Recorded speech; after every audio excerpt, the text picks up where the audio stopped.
Si est-il l'une des très bonnes surprises de l'équipe emmenée par Didier Deschamps pour cette Coupe du Monde si particulière au Qatar. À 27 ans, il semblerait bien qu'Adrien Rabiot se soit enfin imposé dans le milieu de terrain de l'équipe de France. Comme pour la plupart des joueurs, le footballeur de la Juventus de Turin peut compter sur le soutien de ses proches, venus sur place pour l'encourager. Si son frère James est présent, si est également le cas de sa mère, Véronique, si importante dans la carrière de son fils.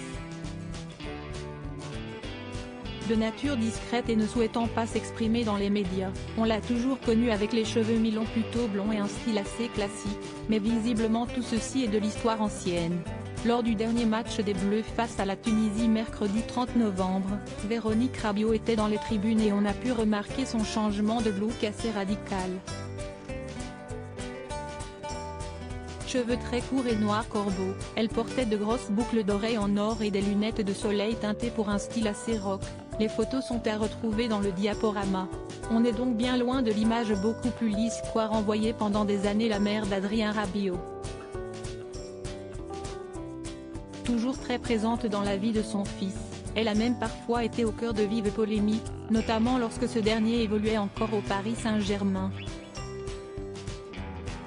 Véronique Rabiot au cœur de la polémique lors du fiasco de l'Euro. Pour rappel, Véronique Rabiot avait été accusée de s'en être pris verbalement aux familles de Paul Pogba et Kylian Mbappé dans les tribunes, lors du fiasco des Bleus à l'Euro 2021. Alors que l'équipe de France avait été éliminée par la Suisse en huitième de finale de la compétition, des informations étaient sorties dans la presse indiquant que la mère d'Adrien Rabiot avait été particulièrement véhémente ce soir-là.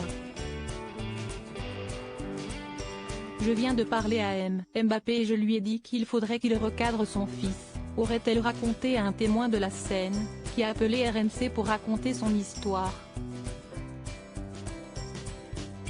Face au tollé provoqué par cette histoire, le footballeur s'est exprimé par la suite. Il ne s'est pas passé quoi que ce soit dans les tribunes. C'était un peu surprenant d'entendre tout ça. J'ai parlé avec elle et je la crois. Quand elle me dit qu'il ne s'est rien passé, si est-il la vérité, a déclaré Adrien Rabiot à Téléfoot pour mettre fin à la polémique.